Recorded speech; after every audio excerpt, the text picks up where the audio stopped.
परमेश्वर ने पुराने नियम में बलियों को चढ़ाने के लिए कहा था। एक पहली थी होम बलि, दूसरी थी अन्न बलि।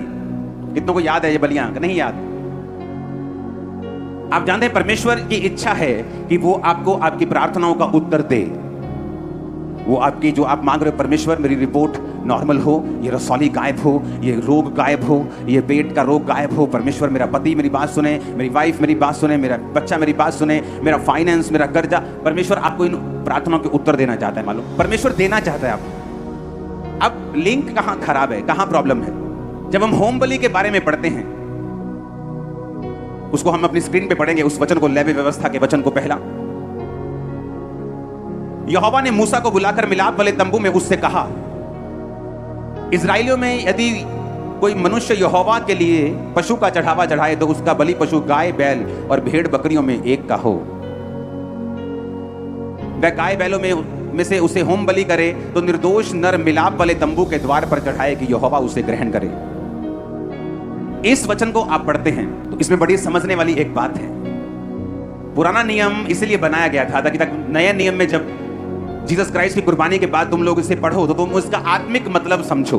अब परमेश्वर में गाय बैल भेड़ बकरी कबूतर चढ़ाने के लिए नहीं कहते। 6 आयत में लिखा, फिर वह होम बलि पशु की खाल निकालकर उस पशु को टुकड़े टुकड़े करे। हालेलुया। और आप जानते हैं कि परमेश्वर ने कहा कि 12 आयत में, फिर वह उसको टुकड़े टुकड़े करे, सिर और चर्बी को अलग करे, याजक इन सबको उस लकड़ी पर सजा के रखे जो वेदी की आग के ऊपर होगी। वह उसकी आंतड़ियों और पैरों को जल से धोए और याजक सबको समीप ले जाकर वेदी पर जलाए कि वह होम बलि और यहोवा के लिए सुखदायक सुगंध वाला हवन ठहरे। यदि यहोवा के लिए पक्षियों की होम बलि चढ़ाए तो कबूतरों का चढ़ावा चढ़ाए। याजक उसको वेदी के समीप ले जाकर उसका गला मरोड़ के सिर को थड़ से अलग करे और वेदी पर जलाए और उसका सारा लहू वेदी के बाजू पर गिराया जाए। और वह उसकी गल थैली को मल सहित निकालकर वेदी के पूरब की ओर राख डालने के स्थान पर फेंक दे।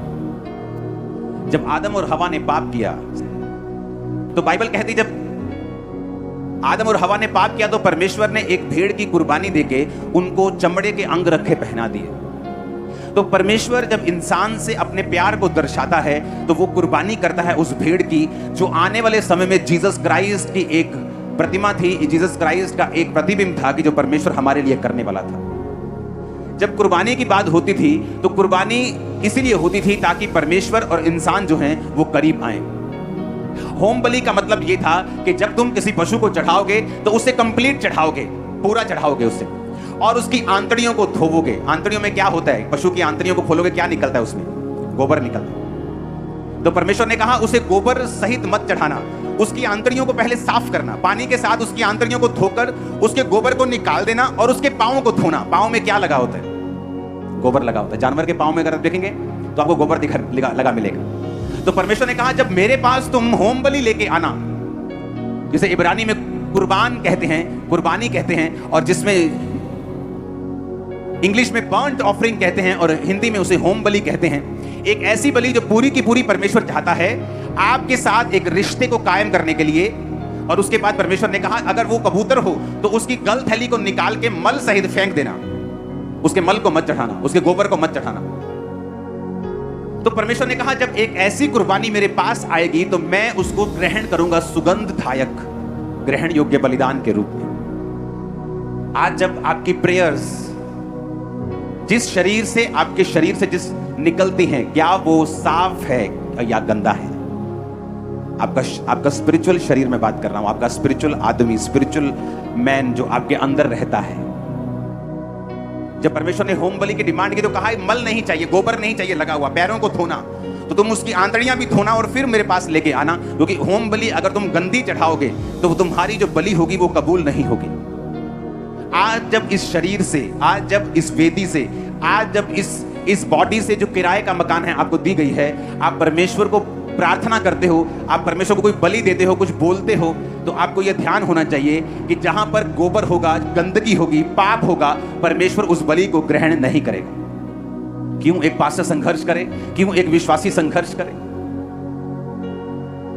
क्योंकि जब आपको परमेश्वर ने बात करनी होती है। क्या होता है, आप परमेश्वर की प्रेजेंस में हैं, आप अपने आप को साफ करते हैं कि परमेश्वर मैं ये बात से अपने आप को क्लीन करता हूँ, ये चीज से मैं अपने आप को साफ करता हूँ, इस बात से, इस गंदगी से, इस पाप से, इस कमी से मैं अपने आप को क्लीन करता हूँ। आप अपने आप को क्लीन करते हैं अपने प्रेयर रूम में तौबा के साथ, और उसके बाद आप जब क्लीन होते हैं उसके बाद आप अपनी प्रार्थनाओं को चढ़ाना शुरू करते हैं। और जब आपकी प्रेयर्स चढ़ती हैं और आपकी प्रेयर जब कबूल होती हैं तो परमेश्वर आपको रेमा वचन देता है, वो आपसे बात करता है, आपके हृदय से बात करता है।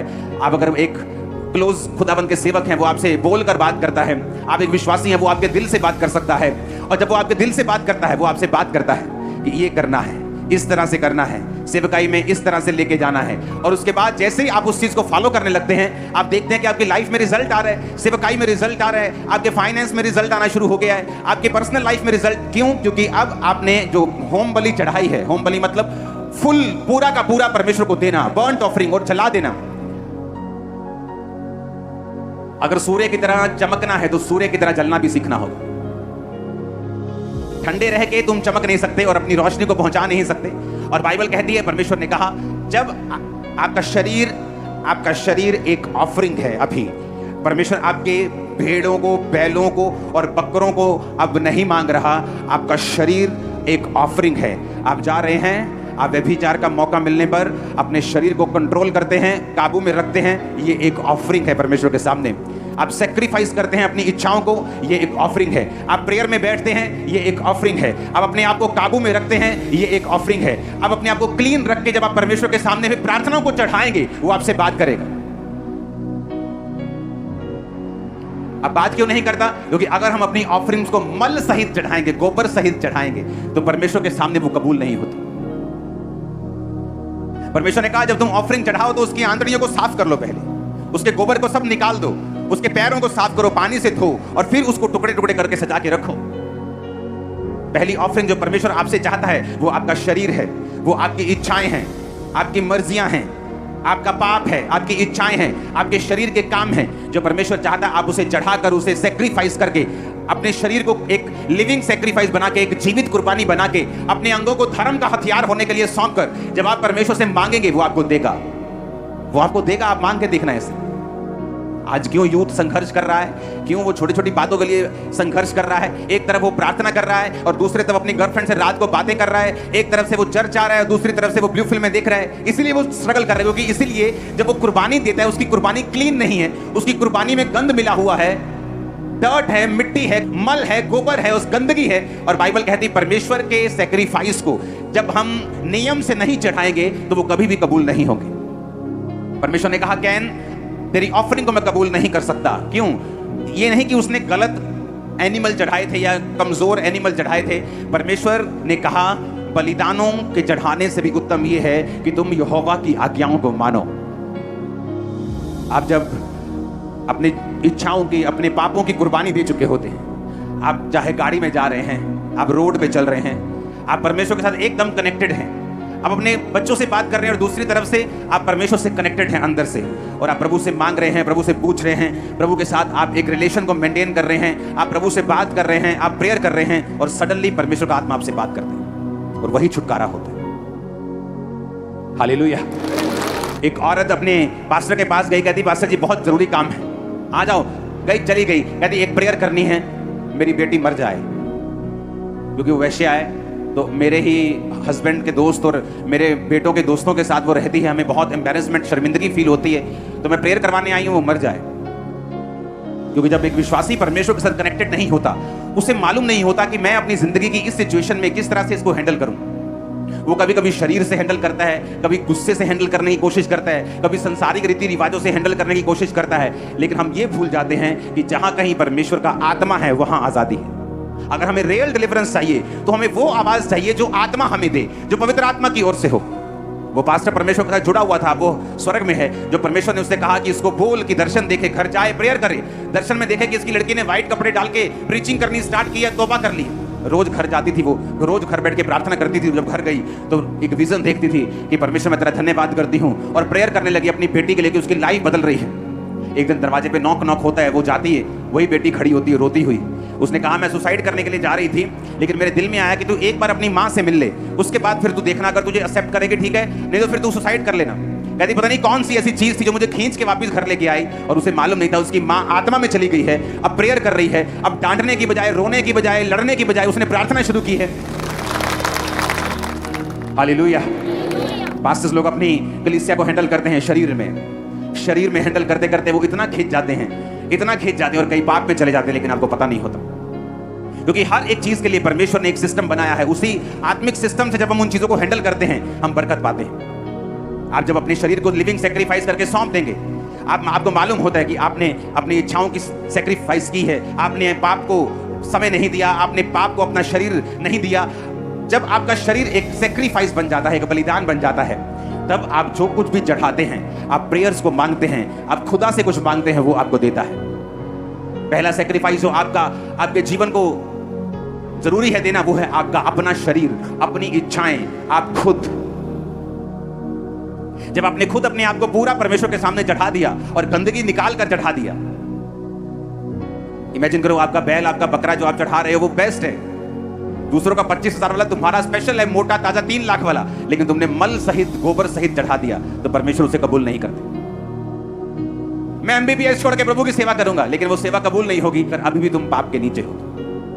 और जब परमेश्वर के साथ आपका कनेक्शन बन जाएगा, आप खाना बना रहे हैं, लेकिन आपको कनेक्शन बनाना परमेश्वर के साथ आ चुका है, आपको मनन करना आ चुका है, परमेश्वर से बात करनी आ चुकी है, आपको मालूम हो चुका कि आपका शरीर एक लिविंग, एक जीवित बलिदान के रूप में आपको परमेश्वर को चढ़ाना है, तब आपके पास टाइम नहीं होगा चुगलियां करने का, आपके पास टाइम नहीं होगा फालतू चीजों को करने का।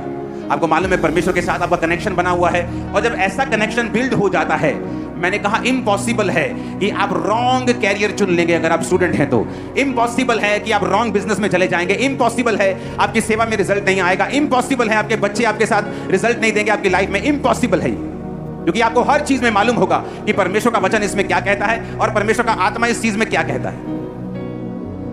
क्योंकि छुटकारे के लिए ये बहुत अधिक जरूरी है, क्योंकि जैसे ही आप सैक्रिफाइस करते हैं, क्या आता है ऊपर से? छुटकारा। एलिया ने सैक्रिफाइस किया, क्या निकला ऊपर से? छुटकारा। इजरायली छुड़ाए गए, उसने वेदी को बनाया, सैक्रिफाइस किया, आग उतरी, उसके बाद वो पूरा इजराइल जो है वो शैतान के और जादू और टोने के नबियों से पूरा फ्री हुआ और परमेश्वर ने उन्हें छुड़ाया। तो जब भी आप सैक्रिफाइस करेंगे, आप अपनी डिलीवरेंस कर रहे हैं। आप जब भी बलिदान चढ़ाएंगे, आप अपने डिलीवरेंस को पैदा कर रहे हैं, आप अपने छुटकारे को पैदा कर रहे हैं। जो प्रेयर्स आप मांग रहे हैं वो एक्चुअली उसी बलिदान के साथ जुड़ी हुई है। पहला बलिदान है होम बलि, बर्न्ट ऑफरिंग, पूरा का पूरा अपने आप को परमेश्वर के सामने चढ़ाना। दूसरा बलिदान है अन्न बलि। बाइबल कहती जब इस्राएलियों के अन्न होता था तो या तो उसे पका के या उसे कच्चा, किसी भी तरह से वो परमेश्वर के सामने उसे लेके जाते थे। एक वो चीज जो मेरे पास है, मेरी इच्छाएं, मेरा शरीर, उसे परमेश्वर को देना, और दूसरा जो मेरे हाथ में है उसे परमेश्वर को देना। और बाइबल कहती जब वो अन्न बलि को चढ़ाते थे तो परमेश्वर उनके अन्न के ऊपर, उनकी लाइफ के ऊपर बरकत देता था, उन्हें घटी नहीं होती थी। उन देशों में भी जहां पर जब लोग सूखे से मरते थे, जब अकाल में मरते थे, इजरायली लोग मरते नहीं थे, क्योंकि उन्हें सब बलियों को देना आता था। अगर आप वर्ल्ड की स्टडी करेंगे तो बहुत से बिजनेसेस, लाखों में तादाद है जो बंद हो चुके कोविड के बाद। अब मोस्ट लोगों की स्टोरीज हैं, कोविड के बाद हमारा बिजनेस बंद हो गया, कोविड के बाद हम उठे नहीं, कोविड के बाद वो वाला माहौल नहीं है। लेकिन अगर आप एक ऐसे व्यक्ति से मिलेंगे जो क्रिश्चियन है, जो रूल्स को फॉलो करता आ रहा है, जो आत्मा को फॉलो करता आ रहा है, जिसने अपने शरीर को परमेश्वर के सामने बलिदान के रूप में चढ़ाया है, और जो उसके हाथ में है जो पैसा, जो बरकतें उससे उसने परमेश्वर को दिया है, आप उनको कभी नहीं देखेंगे बोलते हुए कि कोविड आया हम कम हो गए। आप उन्हें यही देखेंगे बोलते हुए कि परमेश्वर ने हमारी रक्षा की, परमेश्वर ने हमें ब्लेस किया, उसने हमें छुड़ाया, उसने रास्तों को निकाला, एक बंद हुआ 2 खुल गए हमारे लिए। वही बोलेंगे ऐसे, क्योंकि बिना बलिदान के छुटकारा बेमाना है, अधूरा है, परमानेंट नहीं है और परमेश्वर की ओर से नहीं है। हालेलुया। आप जब गर्म लोगों के पास आएंगे आपको गर्मी लगेगी, आप एक गर्म कमरे में आएंगे आपको गर्मी लगेगी। लेकिन अगर आप वो चाहते हैं कि आपका शरीर ही आपको ऐसी गर्मी दे, वो हेल्थी रहे, फिर आपको अंदर से उसे बदलना पड़ेगा। आप चर्च में आते हैं आपको हीलिंग मिल जाएगी, डिलीवरेंस मिल जाएगी, लेकिन अगर आप उसे अपनी लाइफ में परमानेंट रखना चाहते हैं, मेंटेन रखना चाहते हैं, और आप ये चाहते हैं कि आपकी लाइफ में ऐसा होता ही जाए, तो आपको अंदर से चेंज होना पड़ेगा। हालेलुया। उस बलिदान को जब आप चढ़ाते हैं, आप अपने रूम में हैं, आप अपने प्रेयर रूम में हैं, और आप अपने जीवन को, अपने अंगों को सैक्रिफाइस करते हैं, अपनी इच्छाओं को, अपनी चीजों को, पाप को, अपने वो शरीर के कामों को, उस गुस्से को, उस नफरत को आप खत्म करते जाते हैं। होता क्या है, आपकी प्रेयर्स फिर रेडी हैं, आप बोलेंगे आपको मिलेगा। सिंपल है ये। लेकिन उसने कहा कुर्बानी को गोबर सहित मत चढ़ाना, उसको क्लीन करना, उसको साफ करना। अगर तुम उसे साफ नहीं करोगे तो वो मेरे सामने कबूल नहीं होगी। याजक उसे जला भी देगा, लकड़ी भी लग जाएगी, बकरा भी वेस्ट हो जाएगा, सब कुछ वैसे ही चलेगा जैसे एक अच्छी कुर्बानी में होता है, लेकिन मेरे ऊपर वो कबूल नहीं होगी। Hallelujah, hallelujah.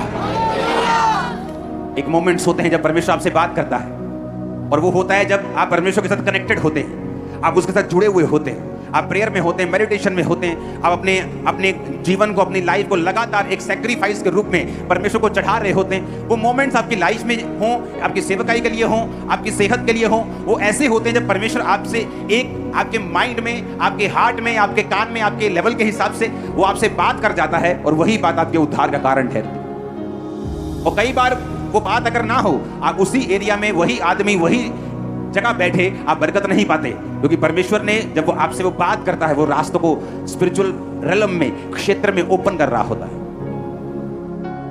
Hallelujah, hallelujah.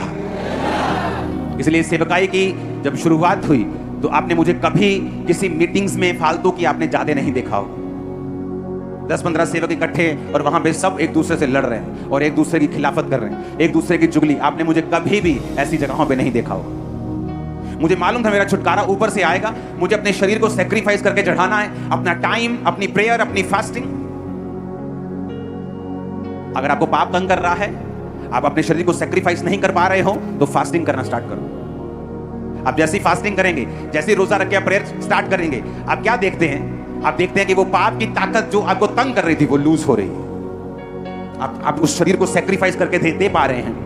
वो रोजा जो है, वो उपवास वो है जो उस ताकत को कम कर रहा है आपकी लाइफ। और कई बार उन्हीं रोजों में शैतान आप पे डबल अटैक करने की कोशिश करता है, लेकिन आपको मालूम होना चाहिए कि वो घबरा रहा है, वो इसलिए बौंदल गया है, उसको वो इसलिए डफरपुना कर रहा है क्योंकि उसको मालूम है कि असर हो रहा है। हालेलुया। इसलिए उसने कहा अपने शरीरों को जीवित बलिदान के रूप में, अपने जीवनों को जीवित बलिदान के रूप में परमेश्वर को दे दो। होम बलि यानी बर्न्ट ऑफरिंग कंप्लीट परमेश्वर को दे दो, गंदगी निकाल कर परमेश्वर को दे दो। तो बाइबल कहती है, परमेश्वर कहता है वो सुगंधदायक, वो सुखदायक परमेश्वर के सामने ग्रहण किया जाएगा, वो बलिदान होगा। तो आज से जब हम प्रेयर्स परमेश्वर को चढ़ाएंगे तो हम ये भी देख लें कि जिस वेदी से हम चढ़ा रहे हैं, जिस कुर्बानी के साथ चढ़ा रहे हैं, क्या वो कुर्बानी मौजूद है कि उसमें गंध मिला हुआ है, कि वो गंदा है। वो जीवन अगर गंदा है तो गंदे से परमेश्वर होम बलि को ग्रहण नहीं कर सकता। Hallelujah, hallelujah. एक दिन मैंने कहा मैं थोड़ा बाहर जाके प्रेयर करना चाहता हूं। मैं उठा, मैंने ड्राइवर्स लिए, गाड़ियां ली, निकल गए। चलते चलते जब 50-100 किलोमीटर दूर चले गए हम, तो वहां जाके जब मैं एक हट सी देखी, मैंने प्रेयर करने लगा वहां। तो मैं नीचे उतर गया जहां जानवर वगैरह होते हैं, तो मैं प्रेयर कर रहा था वहां पे। प्रेयर करता करता करता जब प्रेयर मैं कर चुका, तब परमेश्वर ने मुझे बताया था कि तू एक जगह प्रीच करेगा और लोग तुझे स्क्रीन पर देखेंगे। और मैं तब से कह रहा हूं मैं तब से कह रहा हूं कि चर्च मैं प्रीच करूंगा और लोग लाइव बैठकर उस चर्चेस में देखेंगे। लोगों को ब्रांच वर्ड से दिक्कत हो रही है, ब्रांच क्या होता है। जीसस ने कहा आई एम द वाइन, ये आर द ब्रांचेस कि मैं दाख लेता हूं, तुम क्या हो? तुम ब्रांचेस हो। काश वो बाइबल पढ़ लेते कि तुम मेरी डालियां हो। जब हमें आप जानते हैं क्यों शारीरिक अमीर जो होता है वो अमीर ही होता जाता है, जब तक कोई बड़ा घपला ना कर दे, वो ज्यादा कोई फालतू ब्लंडर ना कर दे। पता है क्यों? उसे पैसा कमाना आ जाता है, उसे सिस्टम समझ आ जाता है कि अच्छा किस तरह से कमाई करनी। आत्मा में भी सेम है। जिसे एक बार आत्मा में बढ़ना आ जाता है, वो आगे ही बढ़ता जाता है, और दूसरे को लगता है ये पता नहीं क्या कर रहे हैं, क्योंकि उसे खुद बढ़ना नहीं आ रहा, क्योंकि वो खुद इन चीजों को उसने पाया नहीं होता। लेकिन एक बार जब आप आत्मा में बढ़ना शुरू होते हैं, आपको फॉर्मूला आत्मिक समझ आ जाता है कि ये मुझे प्रेयर करनी है, ये मुझे लाइफ सैक्रिफाइस देना है, ये जो मेरे हाथ में है मुझे वो प्रभु को देना है। मैं ऐसे आगे बढ़ता जाऊंगा, और मुझे रोक नहीं पाएगा। और इसीलिए आप क्या देखते हैं कि जब भी किसी ब्रांच खुलती है, भर जाती है। एक नया चर्च भर जाता है, यहां नई जगह फिनिश, बड़ी जगह ले ली, भर गई। अभी क्या करें? क्योंकि परमेश्वर ने कहा तुम मुझसे बड़े बड़े काम करोगे। उसने ये कहा कि मेरा पिता चाहता है कि तुम बहुत सा फल लाओ और तुम्हारा फल बना रहे। उसने कभी नहीं कहा कि तुम थोड़ा सा फल लेके आओ, उसने कभी नहीं कहा। हालेलुया। आज के बाद जब आप अपने जीवन को परमेश्वर के सामने चढ़ाएं, अपनी प्रेयर्स को देने से पहले अपने आप को क्लीन करके, साफ करके, उस बर्न्ट ऑफरिंग को, उस होम बलि को परमेश्वर के सामने चढ़ाएं, ताकि परमेश्वर आपकी प्रार्थनाओं का उत्तर दे, आपकी प्रेयर्स जो है वो वेस्ट ना हो। क्योंकि बहुत सी प्रेयर्स, 90% ऑफ प्रेयर्स वेस्ट हो जाती है जब वो ये ध्यान नहीं रखते कि हमें गंदगी निकाल कर परमेश्वर के सामने कुर्बानी देनी। Hallelujah, hallelujah. अपने हाथों को उठाओ, थैंक यू जीसस। उठाओ अपने हाथों को, हिलाओ अपने हाथों को।